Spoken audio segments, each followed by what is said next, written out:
I thought Captain America Brave New World looked good, but at the same time, all the talk of reshoots and changes it had gone through made me a bit skeptical. But I still tried to go in with an open mind. After all, for years I've liked Anthony Mackie as Sam Wilson, and I like Harrison Ford. So with that being said, how did the movie turn out? Underwhelming. Captain America Brave New World is directed by Julius Ona, and it follows Sam Wilson, the new Captain America, who tries to uncover the truth after an incident at the White House where President Ross was attacked. Sam's journey gets more complex as he, along with Joaquin, the new Falcon, encounter unforeseen threats in their effort to figure out what's going on. Even though this movie was a decent theater experience, I wouldn't call it great or even good. First, I want to talk about Sam Wilson, the new Captain America. He's a decent lead character who's able to carry on the legacy of Steve Rogers. He's a character that always wants to do the right thing. He has a likable personality and he can be funny at times. But although I like the character and I think Anthony Mackie is good in the role, the movie could have done better at giving him an exciting character journey to go on. One that would have been more rewarding to watch as a viewer. By the end of the movie, it doesn't really feel like Sam is all that different than he was at the end of The Falcon and the Winter Soldier. I think that show tells a better Sam Wilson story. In that show, he learns that he needs to take over the role of Captain America. So there's progression within the character. But I don't feel like there's a lot of progression within the character in this movie. The plot is also not the most exciting in terms of how it's structured. I think it could have been more thrilling. Even though it's a political thriller, it lacks thrilling scenes that get you excited to see what happens next. I think the movie could have done a better job at keeping the audience guessing, or it could have had more exciting revelations, but instead this is a movie that isn't very exciting overall. Although this movie is a political thriller, it doesn't really say anything profound, and it plays it pretty safe in terms of the commentary that it has. It feels like this movie is afraid to say anything concrete because it doesn't want to be polarizing. Maybe this movie would have been better if it didn't tread lightly. But with that being said, I want to talk about the supporting characters. There are various characters that I enjoyed watching in this movie, one of which being Joaquin Torres, the new Falcon. I really like the optimism this character has. Danny Ramirez brings the required energy to the role to make the character likable. You can really tell the character wants to be a hero. Not only that, but Sam Wilson and Joaquin Torres play off each other very well, and their dynamic makes for some good comedic moments.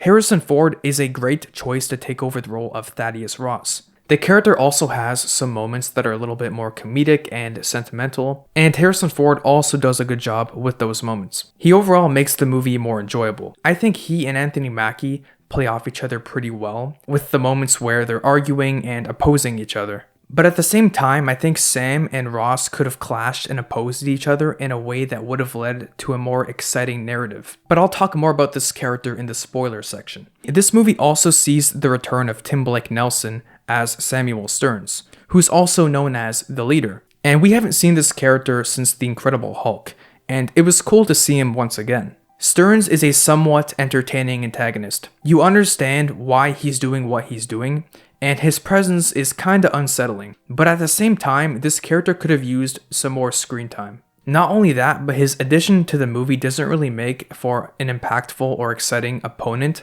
for the protagonist, Sam. He's not one of the best MCU villains. All I'm saying is that he's no MODOK. Ruth Batsaroff, played by Shira Haas, is also in this movie, and she's a former Black Widow. Although Shira Haas does a decent job with what she's given, this isn't a character that's going to be super memorable. Carl Lumbly makes his return as Isaiah Bradley after being introduced in The Falcon and the Winter Soldier. I like that despite the fact that he and Sam Wilson disagree on things, they have a mutual respect for one another. Not only that, but the banter he has with Sam and Joaquin is pretty fun to watch. Giancarlo Esposito plays Sidewinder, who's the leader of the Serpents. Giancarlo is good in everything he's in, or at least everything I've seen him in, and this movie is not an exception. He brings an intensity to the character and he helps give the character an unhinged presence. But I would have liked it if he was in the movie a bit more. You could argue his character didn't really need to be in the movie more, but I think more of Giancarlo would have made this movie more exciting overall. And to be honest, although I like him in this role, and I like him in the movie, I think his talent could have been better utilized if he was a different character in the MCU. Maybe one that would have more of an impact overall. And I say that because of how talented Giancarlo is. But what are you gonna do? When it comes to the action in this movie, I think it's good, but I don't think any of the action scenes are top tier MCU action scenes. When I think of the great action sequences in the MCU, I think of the highway fight scene from Captain America: The Winter Soldier, or the bus fight scene in Shang-Chi and the Legend of the Ten Rings.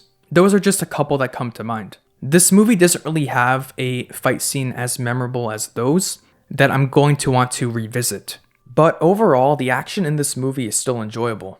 The way that Sam is shown to use his wings makes for some cool dynamic action moments. As you can tell by the marketing, the movie has a fight between Captain America and Red Hulk. Although it's a fun scene and you could say that it's hinted at throughout the movie, it's not a great fight sequence. That's because the characters don't really have a really interesting narrative reason to fight in the first place, which makes this scene lack some weight. But overall, it's still a fun scene. Okay, that's it for the spoiler-free section. I want to talk a bit more about Sam as a character. Like I mentioned before, I feel like he could have been given a better story that would have allowed for more interesting character growth. The movie discusses whether or not Sam should take the super soldier serum, but it's a point of conversation they barely spend any time on, and it's not woven into the overall narrative of the movie. Sam accomplishes things throughout the movie. He stops Sidewinder, he stops the conflict at the Celestial Island, he gets Isaiah out of prison, and he fights Red Hulk. He makes an impact as a hero, but I don't think any of that amounts to anything very profound or unique for the narrative of the movie. Now I want to talk a bit more about Ross. Throughout the movie, Ross takes these pills, and it's revealed that he got them from Samuel Stearns, and that's because Ross's heart was failing. We also find out that Stearns was gradually increasing the gamma in the pills so that Ross could eventually Hulk out, which he does. But after that, Ross gets sent to prison in the raft, and Betty shows up to Ross's prison cell so they can have their reunion. And it's a fine scene, I guess, but it's not one that has a lot of impact. It's very brief. The whole subplot of Ross missing Betty isn't really fleshed out enough throughout the movie to give this scene a lot of payoff. But whatever. Now I'm going to talk a bit more about Samuel Stearns, also known as the leader. Samuel Stearns is revealed to have brainwashed Isaiah Bradley, along with many others, in an effort to ruin Ross's reputation as revenge for what happened to him. Stearns hates Ross after he experimented on him and imprisoned him for years, after the events of The Incredible Hulk. Throughout the movie, Stearns makes an effort to ruin Ross's reputation. He hires the Serpents to steal the package, and he tries to frame Ross as the buyer so that his adamantium treaty could be ruined. And he's responsible for making Ross Hulk out. And because of all of this, it makes it clear that Stearns is more of an antagonist to Ross, and not Sam. And because Ross also doesn't oppose Sam in a very interesting way, it leaves this movie without a very good villain. The way that Stearns is ultimately dealt with in this movie is pretty underwhelming. He just turns himself in towards the end of the movie. I guess by this point in the movie, he's achieved what he set out to do, but it's still a bit anticlimactic. This guy goes around and he does whatever he wants throughout the movie, and then he just turns himself in. But next I want to talk about Bucky's cameo. He shows up towards the end of the movie, and he tries to help motivate Sam, and he tells him how he inspires people. And there isn't a lot to say about this cameo. It's not a bad scene, but it's nothing great. The speech he gives is a little generic, and it's not super memorable. But I guess it's still nice to see Bucky because that's a character I really like, and I really like his dynamic with Sam. There are little moments throughout this movie that stand out to me in a positive way, but they're not moments that you would expect to stand out for a political thriller. These are moments that take place outside of the main conflicts of the movie. For example, I really like the training scene towards the beginning, with Sam, Joaquin, and Isaiah. It's a fun scene where there aren't really any high stakes. I also like when Isaiah gets released from prison, and he reunites with Sam. I guess because this movie is lackluster as a political thriller, it leaves me clinging on to smaller moments in this movie that take place outside of the core conflicts. I guess I should talk about the post-credits scene of the movie, even though it doesn't have a lot of substance. The scene has Sam visiting Stearns, who's imprisoned in the raft, and Stearns tells Sam about the others who are going to be arriving from different worlds.